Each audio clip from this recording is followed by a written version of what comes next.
Oh, hello there! You caught me here opening a package that just arrived from someone called... Professor Oak?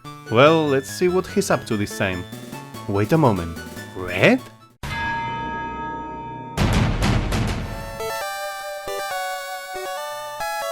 We're all familiar with Red, the so to speak representative of all our adventures in the first Pokémon generation, a young trainer who became Kanto's champion without even intending to do so, as he began his journey simply to help good old Professor Oak with the Pokédex.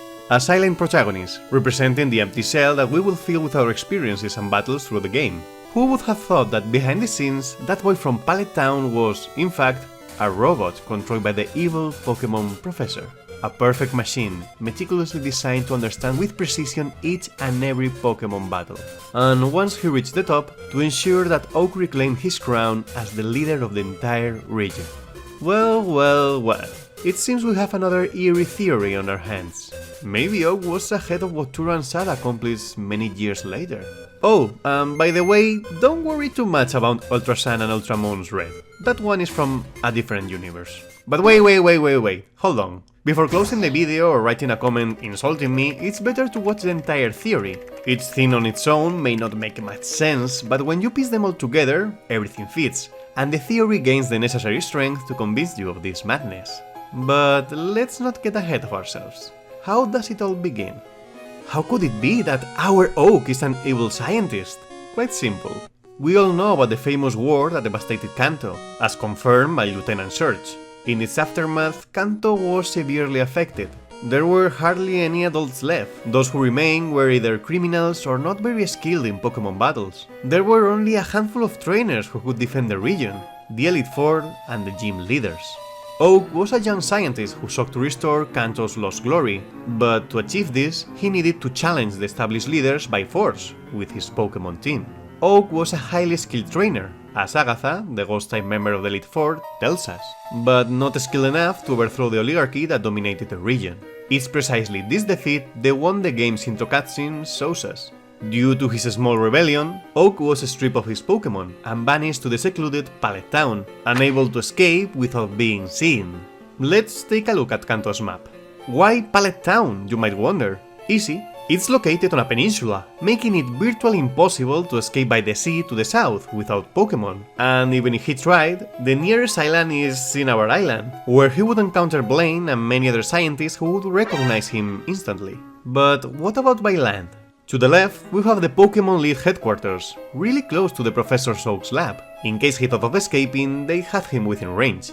Alternatively, if he went through Viridian City, he would end up in the Viridian Forest, which, as a girl tells us before entering it, is like a maze. And even if he managed to overcome that obstacle, he still have to bypass Brock. And not just Brock, but also the guard at the city's exit, who redirects everyone towards his gym. Escape was essentially impossible. However, Oak had an ace up his sleeve. After the harsh defeat and having all his Pokémon confiscated, Oak managed to hide 3 of their offspring, a Charmander, a Squirtle, and a Bulbasaur, safeguarding them in case he needed them in the future. Once in Pallet Town, he established his lab there, dedicating all his time to finding a way to challenge the Elite Four once more. And he also adopted 2 orphan siblings, after recognizing the boy's exceptional potential for Pokémon training, foreseeing his potential usefulness in the future. There he continued his research, although the people in the area were well aware of the story, and we even see that they fear him, as they were reluctant to even deliver mail to him personally. And in fact, let's think about it for a moment. Who lives in Pallet Town? His theoretical nephews, his lab assistants, a chubby guy who seems to love technology, and Red's mother, for some strange reason. After years of research and numerous failed experiments, Oak finally succeeds in creating his ultimate weapon, an artificial intelligence capable of turning a robot into a perfect Pokémon battle machine. But, of course, he couldn't just suddenly dispatch a robot all across Kanto, as the Elite Four would detect it immediately. No, he needed a subject that could go unnoticed. For example, a child. This is why he convinced the lonely woman living in Pallet Town to adopt that robot as if it were her son, thereby deceiving the Elite Four and having a chance to surprise them. In fact, the bed we can see in that house doesn't belong to Red, but to his hypothetical mother, who said she slept in the kitchen. It's the boy who doesn't require a bed. Being plugged to electrical appliances like the TV is enough for him. Not long after, when everything was prepared, it was time to set his plan in motion. You surely have the beginning of the games engraved in your memory, with Oak there delivering a bit of a lecture in what seems like a pre-recorded instructional video. And after this, it seems like if we boot up in the middle of the room, conveniently positioned next to other electronic devices. That's why when we attempt to walk into the tall grass, Oak seems so concerned. We still don't have a Pokémon to defend ourselves, although, well, there are many other people throughout the region who don't train Pokémon. But what a coincidence, what exactly lurks on Route 1? Ratatas, and rats like to chew on cables. After preventing our escape, he escorts us to his lab, where his grandson is already waiting because he will also send Blue on the same adventures. Just in case the Elite Four starts to suspect something, they won't be able to know which of the two is Oak's weapon. And well, from this point on, I believe you all know the story. But that's very little evidence, Lord Keeper. Don't you have any other proof that our protagonist is a robot? Of course I do. I wouldn't base my theory just on a bet and some rats. All this speculation about Red being a robot surprisingly explains why our character isn't able to speak, run in the original games, or require special shoes to do so in the remakes. Even jumping seems beyond him. When falling from a height, he moves his legs as if walking, similar to a walking toy tumbling off a table's edge. Additionally, we can consider this as the obvious and clear explanation for his lack of father. It will also explain, for example, why we hear Oak's voice when we attempt to use an item we shouldn't. This isn't the time to use that. Why? To avoid drawing attention, obviously. If a policeman stopped us for riding a bike inside a building, or a trainer thought we were behaving suspiciously, the Elite Four could become alerted, jeopardizing the entire plan. His voice resonates in our head because he's controlling us from his lab. Another curious thing is that in Pewter City there's a Jigglypuff that sings, putting everyone nearby to sleep except you. I mean, even in Pokémon Yellow it manages to put Pikachu to sleep, yet you remain unaffected, dancing around as if nothing happened. Another capability of this robot is his ability to see the statistics of the Pokémon in his team. Think about it, what sense does it make for us to see the level of ours and the opponent's Pokémon? Or why would we be able to see in numbers how much strength or speed our Pokémon have? Why would we even be capable of cancelling an evolution? In a way, it's like a vision similar to Dragon Ball Scouter. We can quantify the energy of our Pokémon, and even manipulate it in certain cases. This also explains the robot's power source. It feeds on the energy of the Pokémon that travel with it, using them not just for protection.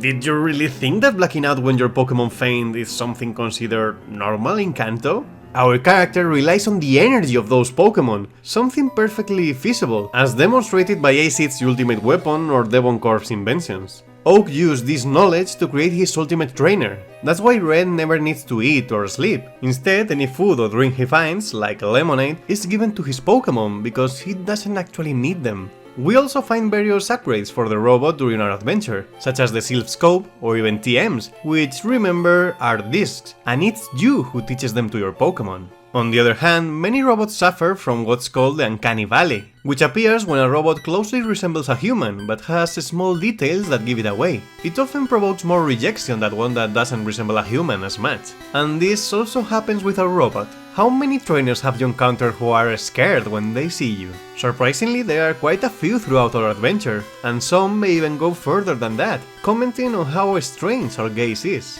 For example, when leaving Pewter City, a girl says, "That look you gave me, it's so intriguing." And like this one, there are many other dialogues throughout our journey discussing how peculiar our behavior is. But what about Kanto's inhabitants? Do they know of our existence? Well, yes. And there are some who will try to stop you from advancing, while others will try to help you along the way. For example, on one side we have the bicycle salesman, who, to prevent us from buying it, sells it to us at an exorbitant price. But, of course, he didn't count on us receiving a voucher for it. Also, the man who sells us a Magikarp wasn't actually trying to scam us. He knew that by selling us a Magikarp, no one would suspect anything. But of course, if we were to evolve it into a Gyarados, we'd be unstoppable. Even the girl we talked about earlier, who mentioned our strange gaze, seems to realize that we were Oak's robot, and she also advised us to avoid battles by not letting trainers see us. And as a confirmation of all this, we have an engineer, who tells us to watch out for live wires. Which wires? We are in the middle of a route between a cave and some fishing docks. It's impossible for there to be cables around. Unless, as an engineer, he knew how to see that we weren't actually human, and said it sarcastically. Pretty sus. Alright, Lord Keeper. All of this seems very conspiratorial but plausible. However, it doesn't seem like the ascent of our ultimate trainer to power changes anything. Does it? Well, actually, there are several changes when we become champions. Up until that moment, Oak is unable to leave Pallet Town. He didn't even do so when his own grandson was proclaimed champion. And it's because of our achievement that in the second generation and onwards, we can finally see him moving around freely, as everyone now knows what he is capable of. He even gets his own radio show in Johto to also control the fourth state. However, this leaves us with a question. What did he do with the poor puppet that carried him to become the most influential professor in the entire region? Well, he abandoned it atop Mount Silver, because as powerful as it had become, it was a threat even to its own creator. So he left it there, at the summit, hoping that with the snow and rust, it wouldn't even be able to move. And to prevent anyone from finding it, he prohibited access to the area under the pretext of there being too strong Pokémon, when the truth is that they are of completely normal levels for strong trainers. He might have even used that place to get rid of other people who were bothering him. What if the famous girl living there was the one who used to host the radio show, and Oak forced her to retire in a secluded place? What if the elderly woman at the Pokémon Center was the true grandmother of the two siblings from Pallet Town?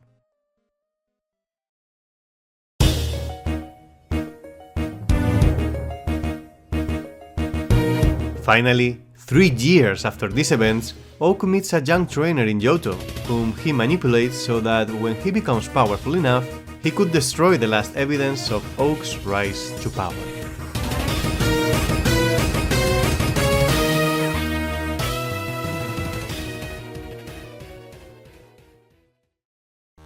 How do you feel now, realizing you've been manipulated by a power-hungry scientist scheming in the shadows for 2 generations?